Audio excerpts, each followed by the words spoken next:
السلام علیکم ورحمۃ اللہ وبرکاتہ۔ رمضان پوڈ کاسٹ کے ایک اور ایپیسوڈ کے سلسلے میں آپ کی خدمت میں حاضر ہیں۔ الحمدللہ ہمیں موقع مل رہا ہے کہ ہم اس بار اس پوڈ کاسٹ کے ذریعے سے بہت سارے ایسی چیزوں پر بات کر سکیں جو ہماری اور ہماری نسلوں اور ہمارے معاشرے کی تربیت کے لیے بہت ضروری ہیں۔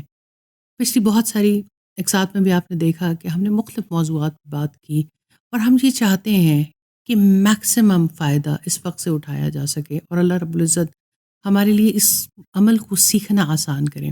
جیسے کہ آپ جانتے ہیں استاذہ نکہت ہاشمی صاحب ہمارے ساتھ شریک گفتگو ہیں۔ استاذہ بہت شکریہ آپ کے تشریف لانے کا، آپ کے وقت نکالنے کا، آپ کے سکھانے کا۔ انشاءاللہ اللہ رب العزت ہی آپ کو اس کی بہترین جزا دے سکتا ہے۔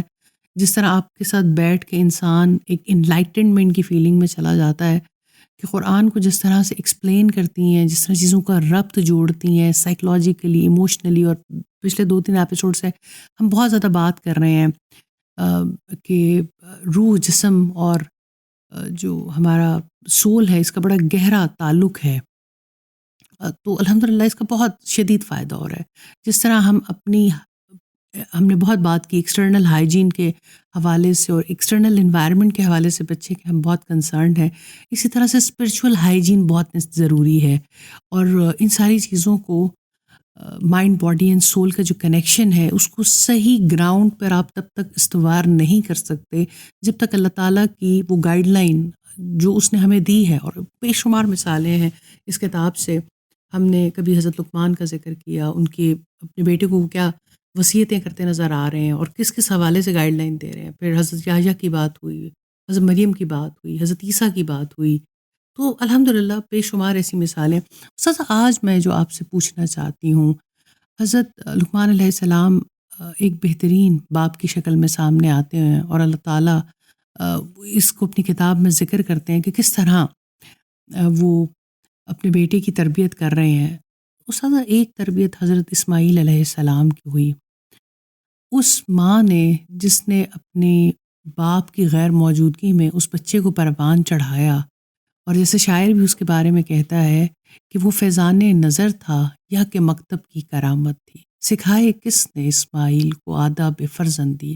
حضرت اسماعیل علیہ السلام کا بچپن، ان کا لڑکپن، ان کی جوانی، پھر ان کا رول ہمارے سامنے ہے، اور بہت الحمدللہ ان انبیاء میں سے ان کا شمار ہے جن کی زندگی سے ہم بہت کچھ سیکھتے ہیں۔ تو ساتھ وہ کیا تھا؟ وہ فیضان نظر تھا یا مکتب کی کرامت تھی؟ فائزہ جزاک اللہ، بہت ہی عمدہ موضوع کی طرف ہم آگے بڑھ رہے ہیں الحمدللہ۔ الحمدللہ۔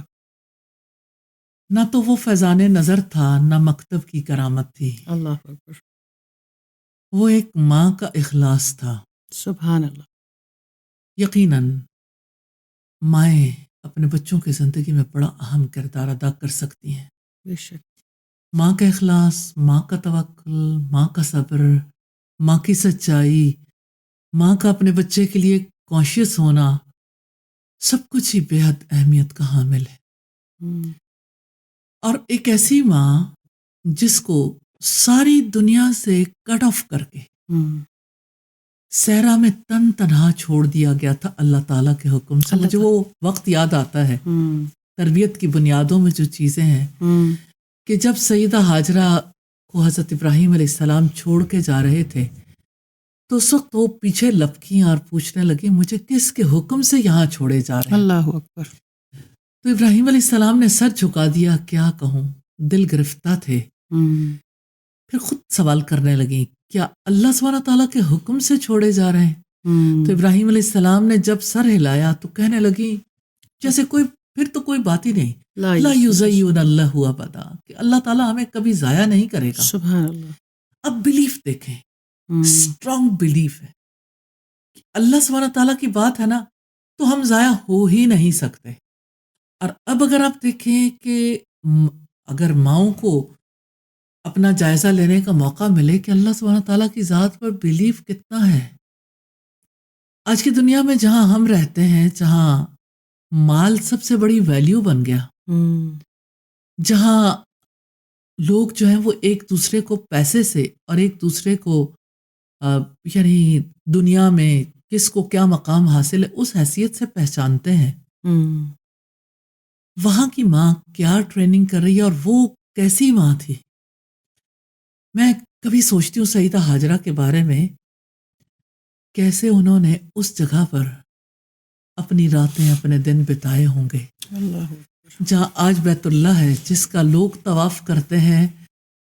اس کی بنیادوں میں اس مقام پر اسماعیل علیہ السلام اور حضرت ہاجرہ نے کیسا وقت گزارا ہوگا. اور آج یہی کوئی تو تربیت ہوئی. جی اور بالکل. آپ دیکھیں کہ کتنا بڑا مقام ہے کہ اللہ سبحانہ تعالیٰ نے عین اس جگہ کو اللہ کے گھر کے لیے منتخب کیا، جس جگہ پر سیدہ ہاجرہ کا توکل، سیدہ ہاجرہ کا اخلاص، سیدہ ہاجرہ کی تربیت، اور پھر آپ ان کی ذہنی صحت کو دیکھیے، کیا کمال مینٹل ہیلتھ تھی ان کی، سبحان اللہ، کہ انہوں نے یعنی اس کو اللہ کی طرف لوٹا دیا نا. استاد آج کوئی ایک عورت اکیلی رہ جائے، میں کہتی ہوں وہ معاشرہ تو لا کے دکھائیں جس کا یہ بلیف ہو. تو آدھا تو معاشرہ سمپتی کرے گا، آدھا وہ اپنے ساتھ خود ایسے اپنا کیریکٹر ایسے بنا لے گی.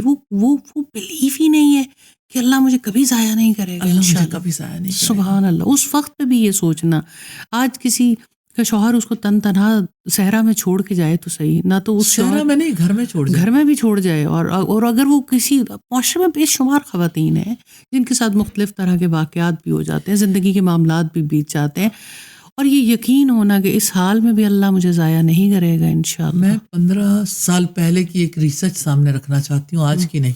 لاہور میں ایک دن میں دائر ہونے والے خلا کے کیسز اتنی بڑی تعداد، یعنی 1000 کے قریب اگر کیسز ہیں، تو ایک یہاں کے جج نے ایک آرٹیکل لکھا، اور وہ آرٹیکل نیوز پیپر میں چھپا اور سب لوگوں نے پڑھا، مجھے بھی پڑھنے کا اتفاق ہوا. تو اس نے کہا کہ جب بھی کوئی بچی خلا دائر کرنے کے لیے عدالت میں آتی تو میں اس سے پوچھتا ہوں کہ آپ لوگ یہ بتائیں کہ آپ کے درمیان اختلاف کس بات کا ہے. تو پتہ چلتا ہے کہ شوہر جو ہے وہ باہر رہتے ہیں، اور جب گھر آتے ہیں تو مجھے لے کے لانگ ڈرائیو پہ نہیں جاتے، مجھے فلاں ریسٹورنٹ میں نہیں لے کے گئے، میرے لیے فلاں چیز ایسے مشکل ہو گئی، یعنی ڈیزائرز کے بعد سوا کچھ نہیں. تو ان ڈیزائرز کی بنا پر ایک لڑکے کو ایک لڑکی ریجیکٹ کر کے جانا چاہتی ہے. تو آپ دیکھیں تو صحیح، سوسائٹی میں خلا کی ریشو کتنی بڑھ گئی. اب مجھے یہ بتائیں، جو عورت یعنی اس انداز میں اپنے ہسبینڈ کو دیکھتی ہے تو وہ اپنی اولاد کو کس طرح سے پروان چڑھائے گی؟ اس کی شخصیت میں کیا باتیں ہیں جو لے کے آئے گی؟ جن چیزوں کو دیکھنا چاہیے تھا انہیں دیکھا نا، اور جن کے دیکھنے سے کوئی اتنا بڑا فرق نہیں پڑتا تھا، ہم نے ان چیزوں کے اوپر زیادہ نظریں جما لی. تو سیدہ ہاجرہ کو دیکھیں کہ کس طرح سے انہوں نے اپنے بچے کے ساتھ وقت بتایا. ایک پوٹلی کھجوریں اور ایک مشک پانی. پہلے کھجوریں ختم ہو گئی، پھر پانی بھی ختم ہو گیا، دودھ بھی خشک ہو گیا. لیکن بچہ جب پیاس سے بلبلا رہا تھا، تب سیدہ ہاجرہ اس کے لیے پانی کی تلاش میں کبھی صفا کبھی مروہ پہ، اور پھر بالآخر اللہ سبحانہ تعالیٰ نے انہیں زمزم عطا کر دیا. آج میں اکثر لوگوں سے پوچھتی ہوں، آپ لوگوں میں سے کتنے لوگ ہیں جنہوں نے کبھی زمزم نہ پیا ہو؟ تو مجھے کبھی ایک فرد نہیں ملا کہ جس نے کہا ہو مجھے پتا نہیں زمزم کیا ہے، یا اس نے زمزم نہ پیا ہو. تو یہ ہماری ماں سیدہ ہاجرہ کا پانی ہے نا، جو سب کو پہنچتا ہے. لیکن وہ جو سب کچھ سیدنا اسماعیل علیہ السلام کو پہنچا، آج ہم اس کے بارے میں بات کر رہے ہیں کہ نہ تو وہ فضان نظر تھا نہ مکتب کی کرامت، وہ تو ایک ماں تھی. اچھا، وہ شیخ ابو بکر جابر الجزائری کی کتاب ہے سیرت پر، بڑی خوبصورت کتاب ہے، حز الحبیب محمد یا محب.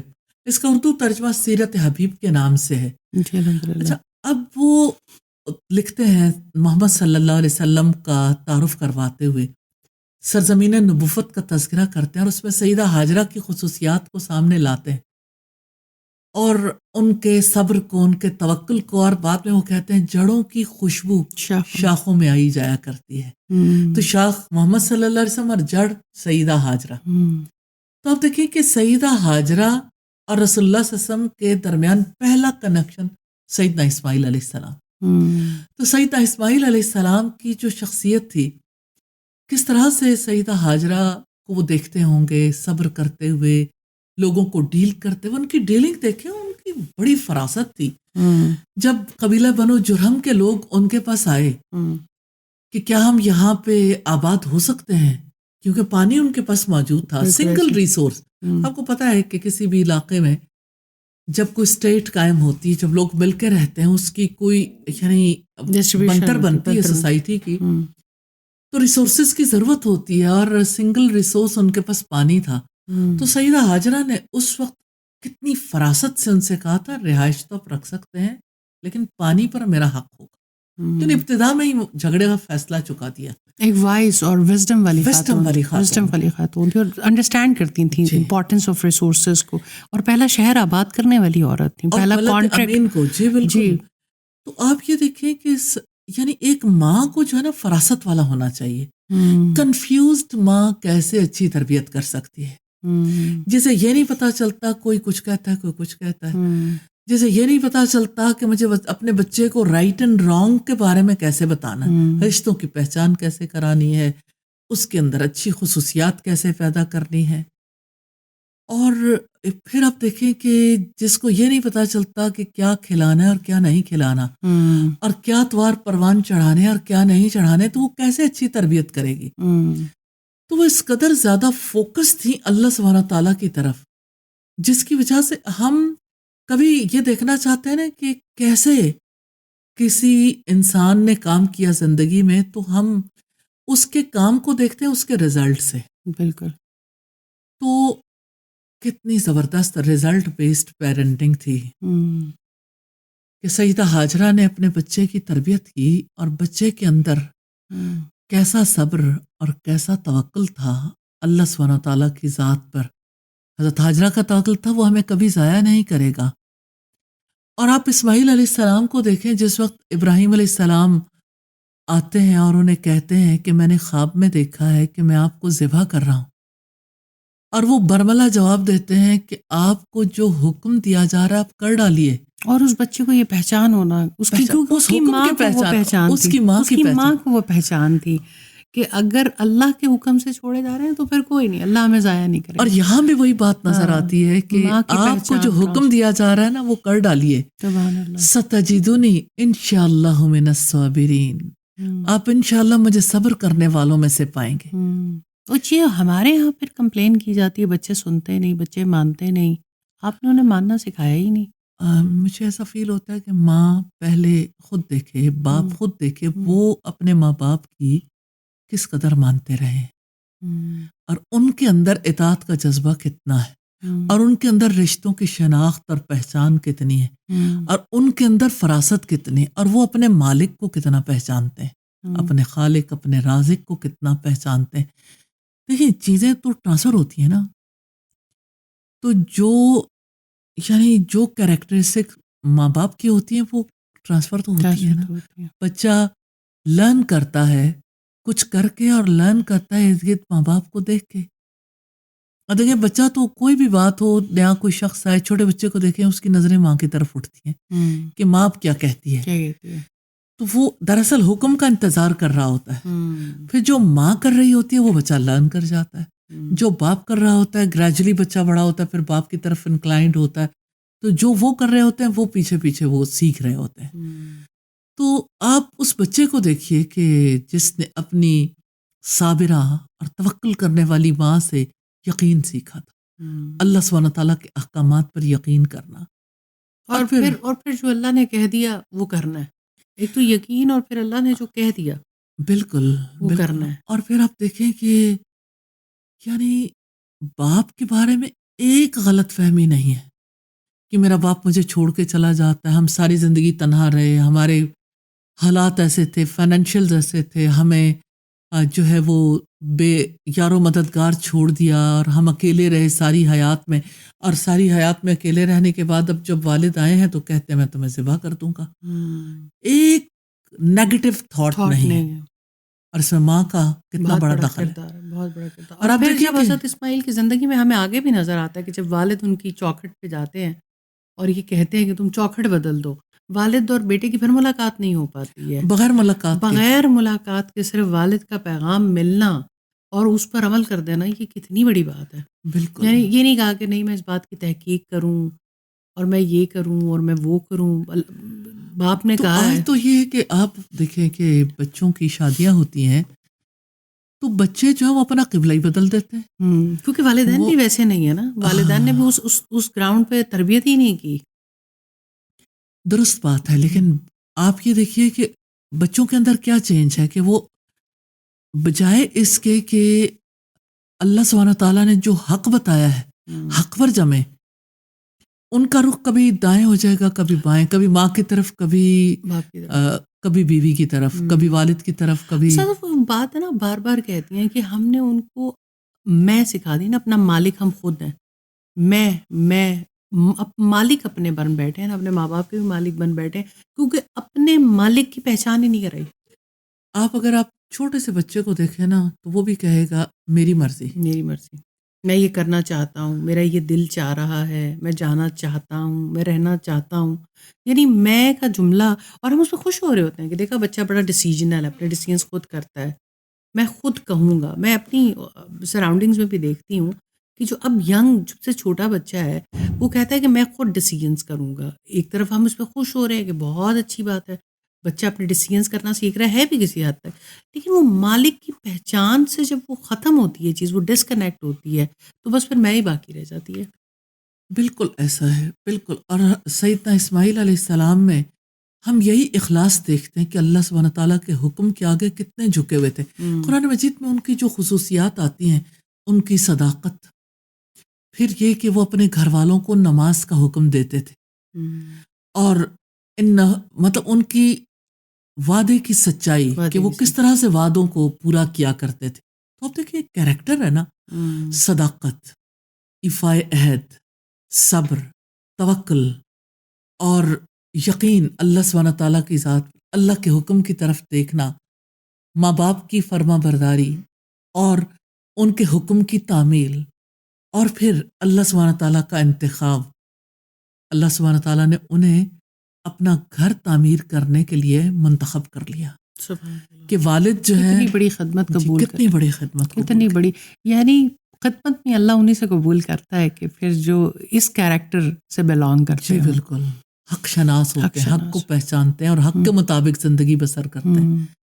تو اللہ تعالیٰ نے کیسے ان سے اپنا گھر بنوایا اور کس طرح سے ان کی نسل میں محمد صلی اللہ علیہ وسلم کو پیدا کیا. تو یہ بہت بڑی بات ہے ان کی شخصیت میں. تو ہمارے لیے بہت بڑی مثال ہے.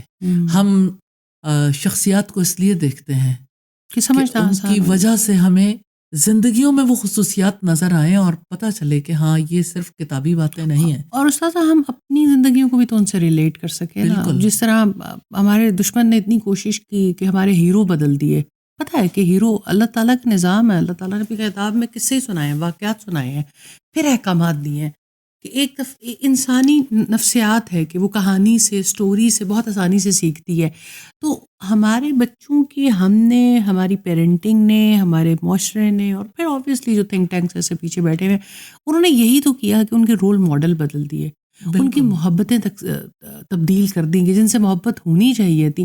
پھر پہچان کے وہ طریقے نہیں رہے کہ حضرت اسماعیل ایسے ہوں کہ جیسے ہمارے فیملی ممبر ہیں اور ہم نے ان سے سیکھنا ہے، اور انہوں نے اپنی زندگی میں کیا اچھے کام کیے تھے.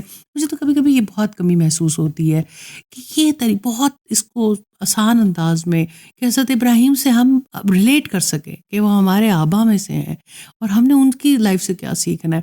تو مجھے ایسا لگتا ہے یہ والی چیز بہت زیادہ مس ہوئی ہے کہ ہم نے ان کو اپنے آبا میں سے سمجھا ہی نہیں. ہم تو زیادہ سے زیادہ اپنے باپ سے تعلق نہیں بنا سکتے، تو باپ کے باپ سے تو، اور پھر اپنے نسلوں سے تعلق بنانا تو بہت ہی مشکل کام ہے. اور مجھے اسماعیل علیہ السلام کی زندگی کا وہ منظر بہت زیادہ یعنی میرے دل کو پکڑتا ہے کہ باپ سے کہتے ہیں کہ میرے چہرے کو اپنے سامنے نہ رکھیے گا، مجھے پیشانی کے بل لٹا دیں، کہیں ایسا نہ ہو کہ آپ اس حکم کو پورا نہ کر سکیں. پھر حکم ہے.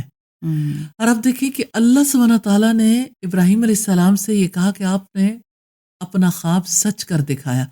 تو اس میں بیٹے کا کتنا بڑا رول ہے. وہ بیٹا جو یعنی اپنے باپ کے سامنے یوں بچھا ہوا ہے کہ باپ بس گردن پر چھری چلائے اور روح اپنے مالک کے پاس پہنچ جائے. تو ایسا بیٹا تو کبھی نیلے آسمان تلے کسی نے دیکھا نہیں، ایسی مثال نہیں ملتی. تو تو یہ بہت بڑی بات ہے. لیکن ایسے کردار کے لیے، ایسی کیریکٹر بلڈنگ کے لیے پیرنٹس کی اپنی ٹریننگ بہت ضروری ہے، ان کا اپنا اور نالج ان کا فل ہونا ڈیوائن ضروری کنیکشن سے کنیکٹ ہونا بہت ضروری بالکل. ہے. جزاک اللہ خیر استاد، بہت شکریہ ایک دفعہ پھر آپ کے وقت نکالنے کا اور اتنی خوبصورت گفتگو کا. مشکل نہیں ہے، جو فاصلہ طے کر لیا اور جہاں غلطیاں ہو گئیں، بس ایک دفعہ اس ڈیوائن کنیکشن سے اپنا تعلق جوڑنے کی ضرورت ہے. آپ دیکھیں راستے آج بھی پیدا ہو سکتے ہیں اور اسی طرح سے ماحول بدل سکتا ہے، اور انشاءاللہ آنے والے وقت میں ہم ایک اچھی جنریشن کی بنیاد آج ڈال سکتے ہیں. اللہ تعالیٰ ہم سے قبول کرے، اور یہ جو سوچ کے زاویے ہیں جنہیں ہم اس پوڈ کاسٹ کے تھرو دیکھنے کی کوشش کر رہے ہیں، وہ ہمیں اس ماہ میں بھی اور اس کے آنے جانے کے بعد بھی، کیونکہ یہ ایک ایسی چیز ہے جس کی ہمیں مستقل ضرورت ہے. ہمیں عمل کی توفیق دے، ہم علم کی ان راہوں سے جڑے رہیں اور اس طرح کی محافل میں بیٹھتے رہیں اور اس طرح کے لوگوں سے سیکھتے رہیں. انشاءاللہ اگلے پوڈ کاسٹ میں کسی اور موضوع کے ساتھ حاضر ہوں گے. جب تک کے لیے اجازت دیجیے. السلام علیکم ورحمۃ اللہ وبرکاتہ.